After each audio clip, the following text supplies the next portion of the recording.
নমস্কার, 7 hour news নেটওয়ার্কে আপনাদের স্বাগত। কুলিক পাখিরালয় এশিয়া মহাদেশের দ্বিতীয় বৃহত্তম এই পক্ষী নিবাসটির ঠিকানা উত্তর দিনাজপুর জেলার রায়গঞ্জ শহর। আর গোটা রায়গঞ্জের গর্ব এই পক্ষী নিবাস এখন এক মহাবিপদের সম্মুখীন। কিন্তু কি এই বিপদ, সেটা আপনাদের জানাতে গেলে প্রথমে চোখ রাখতে হবে এই পাখিরালয়ে আগত পরিযায়ী পাখিদের পরিসংখ্যানের দিকে। Open bill stork, night heron, egret ও কর্মোরান্ট, এই 4 প্রজাতির পরিযায়ী পাখিরা গত 5 বছর ধরে এই পাখিরালয়ে মে জুন মাসে ভিড় জমাতে শুরু করে। এরপর প্রায় 6 থেকে 7 মাস এখানেই প্রজনন থেকে শুরু করে শাবকদের লালন পালন সম্পূর্ণ প্রক্রিয়া সম্পন্ন করে পরিযায়ী পাখিরা। তারপর আবার তারা বছরের শেষে অর্থাৎ নভেম্বর বা ডিসেম্বর মাসে পাড়ি দেয় ভিন দেশে। 2018 সালে সব মিলিয়ে এই পরিযায়ী পাখিদের সংখ্যাটা ছিল 98,562। 2019 সালে সংখ্যাটা কিছুটা কমে গিয়ে 93,088 হলেও 2020 সালে ফের পরিযায়ী পাখির সর্বমোট সংখ্যাটা গিয়ে দাঁড়ায় 99,631-এ। 2021 ও 2022 সালে আশানুরূপভাবে এশিয়ার দ্বিতীয় বৃহত্তম পাখিরালয়ে পরিযায়ী পাখিরা বেশ ভালো সংখ্যাতেই পাড়ি জমিয়েছিল। তবে তাল কাটল 2023 সালে। 2022-এ 4 প্রজাতি মিলিয়ে মোট পরিযায়ী পাখিদের সংখ্যাটা যেখানে ছিল 99,393, সেখানে গত বছর সংখ্যাটা গিয়ে দাঁড়ায় 78,141-এ। এত বিপুল সংখ্যায় পাখি কেন কমছে? এর উত্তর হয়তো আমাদের সকলেরই জানা। পরিবেশ দূষণ এবং গরমের চরিত্র পরিবর্তনই এর প্রধান কারণ। তবে সঠিক পরিমাণে বৃষ্টি না হলে এবছর যে আরও কমতে পারে পরিযায়ী পাখির সংখ্যা, সেই আশঙ্কায় করলেন উত্তর দিনাজপুর পশুপ্রেমী সংস্থার সম্পাদক গৌতম তাঁতিয়া।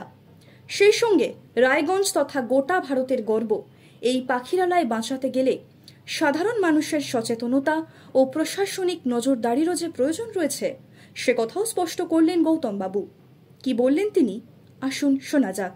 কুলিক পক্ষী নিবাসের পাখির সংখ্যা ইতিমধ্যেই কমে গেছে। আপনারা জানেন যে এবছর মাত্র 78,000 পাখি এসেছিল গত বছর। তো এবছর কী হবে আমরা বলতে পারছি না, কারণ বৃষ্টি না হওয়ার জন্য এবং পরিবেশ ব্যাপকভাবে ধ্বংস করে দেওয়ার জন্য আজকে এই অবস্থা। আপনারা দেখছেন রায়গঞ্জ শহরেই কত পুকুর, কত জলাশয় অবৈধভাবে ভরাট করা হয়েছে। তারপরে নয়নজুলিগুলো সব দখল হয়ে গেছে, এমনকি পিডব্লিউডির জায়গাও দখল করে সেখানে কনস্ট্রাকশন চলছে। তো পাখিগুলো একটা বিস্তীর্ণ এলাকা থেকে খাদ্য জোগাড় করে। যদি পুকুর না থাকে, জলাশয় না থাকে, তাহলে অবশ্যই তাদের সংখ্যা কমবে।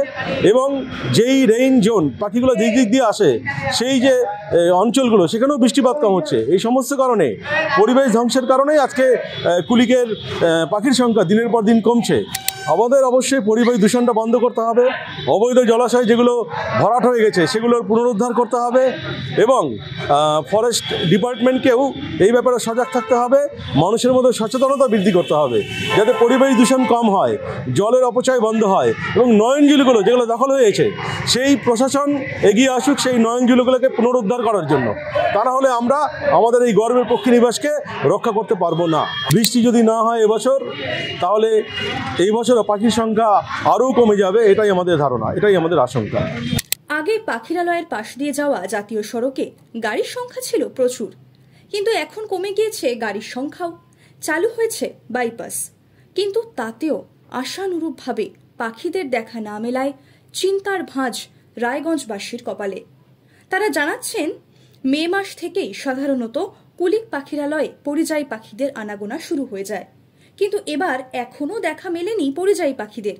কুলিক পাখিরালয়ের এই বিপন্নতার সময় রায়গঞ্জবাসীদের বক্তব্য শোনাবো আপনাদের। হ্যাঁ, আমাদের কুলিক পক্ষী নিবাসে বিগত বছরে অনেক পাখি দেখা গেছে, কিন্তু এবছর এখনো পর্যন্ত সেরকমভাবে পাখির আনাগোনা হয়নি।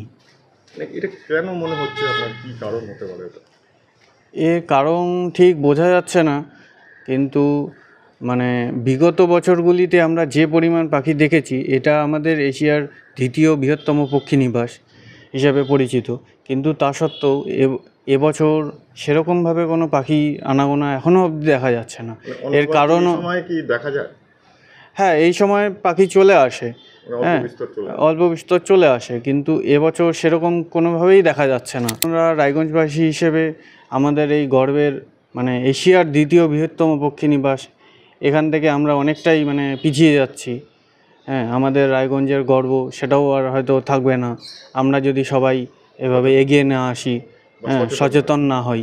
একটা প্রবলেম হয়, কিন্তু এবার তো এনএইচটা বন্ধ হয়ে গিয়েছে, এবার এনএইচতে সেরকম গাড়ি ঘোড়া যায় না, বাইপাস হয়ে গেছে। তবুও তো এখানে আসছে না। এখন কারণ কেন আসছে না সেটা অবশ্য আমরা বলতে পারছি না ঠিক। বাইপাসও তো চালু হয়ে গেছে। হ্যাঁ, বাইপাস চালু হয়েছে, তাহলে তো আসার কথা, কিন্তু এখন অবধি সেভাবে পাখি আসেনি। এটা নিয়ে আমরা সবাই মোটামুটি চিন্তিত আছি, কারণ এটা আমাদের একটা গর্বের জায়গা। আমরা যেহেতু এশিয়ার 2 নম্বর, তো সেই গর্বের জায়গাটা আস্তে আস্তে হারিয়ে যাচ্ছে আমাদের। বাড়ছে পরিবেশ দূষণ, সেই সঙ্গে পাল্লা দিয়ে বাড়ছে পুকুর ভরাটের ঘটনাও, কমছে পরিযায়ী পাখিদের সংখ্যা। পরিবেশ ও পাখির সংখ্যার এই ব্যস্তানুপাতিক সম্পর্কের মাঝে এবার বিপন্ন এশিয়ার দ্বিতীয় বৃহত্তম পক্ষী নিবাস কুলিক পাখিরালয়। এরপরও কি হুঁশ ফিরবে সাধারণ মানুষ বা প্রশাসনের? কুলিক পাখিরালয়ের পাখির সংখ্যা কি সত্যি আরও কমবে এবছর? সেদিকে নজর থাকবে আমাদের। আর ভারতের এই সম্পদের দিকে নজর রাখার জন্য অনুরোধ রইল আপনাদের কাছেও। রায়গঞ্জ থেকে রেখা রয় রিপোর্ট, 7 আওয়ার নিউজ নেটওয়ার্ক। আরও বিভিন্ন খবরের আপডেট জানতে হলে 7 আওয়ার নিউজ চ্যানেলটিকে সাবস্ক্রাইব করতে ভুলবেন না, কারণ আপনাদের একটা সাবস্ক্রিপশন আমাদের কাছে অত্যন্ত মূল্যবান। জয় হিন্দ।